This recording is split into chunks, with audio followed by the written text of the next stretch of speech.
विद्यार्थी मित्रांनो, आज आपण पाहणार आहोत वाक्याचे प्रकार. इयत्ता 10वी मध्ये वाक्याचे प्रकार ओळखा हा प्रश्न 2 गुणांसाठी विचारला जातो. आता इयत्ता 10वी मध्ये आपल्याला इथे 4 वाक्याचे प्रकार पाहायचे आहेत. विधानार्थी वाक्य, प्रश्नार्थी वाक्य, उद्गारार्थी वाक्य, आज्ञार्थी वाक्य. विधानार्थी वाक्य म्हणजे सिंपल सेंटेन्स. हे वाक्य सरळ वाक्य असते. या वाक्यात प्रश्न, उद्गार, आज्ञा नसते. माझे घर दवाखान्याजवळ आहे. तो रोज व्यायाम करत नाही. बघा, हे एक्झाम्पल दिलेले आहेत. माझे घर दवाखान्याजवळ आहे. या वाक्यात प्रश्न आहे का? नाही. उद्गार आहेत का? नाही. आज्ञा आहे का? नाही.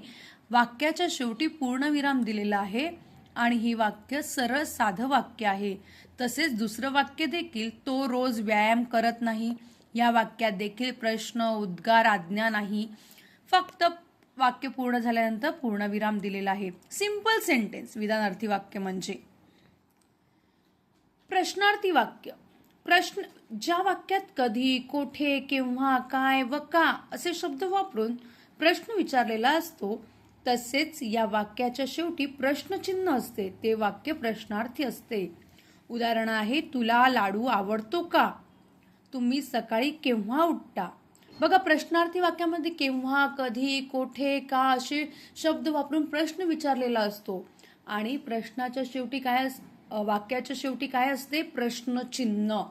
आणि ज्या वाक्याच्या शेवटी प्रश्नचिन्ह असते ते वाक्य प्रश्नार्थी वाक्य असते.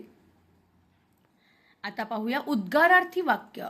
ज्या वाक्यात मनातील आनंद, दुःख, आश्चर्य, भीती यासारख्या भावना उत्कटपणे व्यक्त होतात. मतलब आपल्या मनातील ज्या भावना आहेत, फिलिंग्स, आपण ह्या कधी काही अचानक आपल्या समोर घडतं तेव्हा आपण काही विचार न करता आपल्या तोंडातून जे शब्द बाहेर फुटतात त्याला म्हणतात उद्गार. आणि या भावना उद्गाराद्वारे बाहेर पडतात आणि तेव्हा तो जे वाक्य असते त्या वाक्याला आपण काय म्हणतो? उद्गारार्थी वाक्य. उद्गारार्थी वाक्य. या वाक्याच्या शेवटी उद्गार चिन्ह, उद्गारार्थी चिन्ह असते, एक्सक्लेमेशन मार्क. एक्झाम्पल आहेत, अरे रे, फार वाईट झाले. शाबास, चांगले काम केलेस. आता जेव्हा आपण काही घटना अचानकपणे घडतात तेव्हा आपण लगेच त्याला आपण काय करतो? प्रतिसाद देतो. आपण लगेच आपल्या तोंडातून उद्गार बाहेर. आपण कधी साप बघितला तेव्हा बाप रे, किती मोठा साप. हे आपण बाप रे जे आहे ते विचार करून बोलतो का? नाही. तर आपल्या तोंडातून ते उद्गार त्या क्षणाला बाहेर पडतात. ओके, म्हणून ते उद्गारार्थी वाक्य असतं. आज्ञार्थी वाक्य. ज्या वाक्यातून आज्ञा, उपदेश, विनंती, प्रार्थना, सल्ला व्यक्त होतो त्यास आज्ञार्थी वाक्य म्हणतात. आता ज्या वाक्यामध्ये आज्ञा, ऑर्डर असते, रिक्वेस्ट असते, ॲडवाइज असते, प्रेयर असते, ब्लेसिंग्स असतात, ते सर्व वाक्य काय असतात? आज्ञार्थी वाक्य असतात. एक्झाम्पल आहे, मुलांनो रांगेत चला, उत्तम आरोग्यासाठी व्यायाम करा. ह्याच्यामध्ये बघा, तुम्हाला लक्षात ठेवायचं, करा, चला ना, बसा हे शब्द असतात. त्याच्यामध्ये आपल्याला ऑर्डर, विनंती, रिक्वेस्ट असे आपल्याला त्या सल्ले व्यक्त होतात.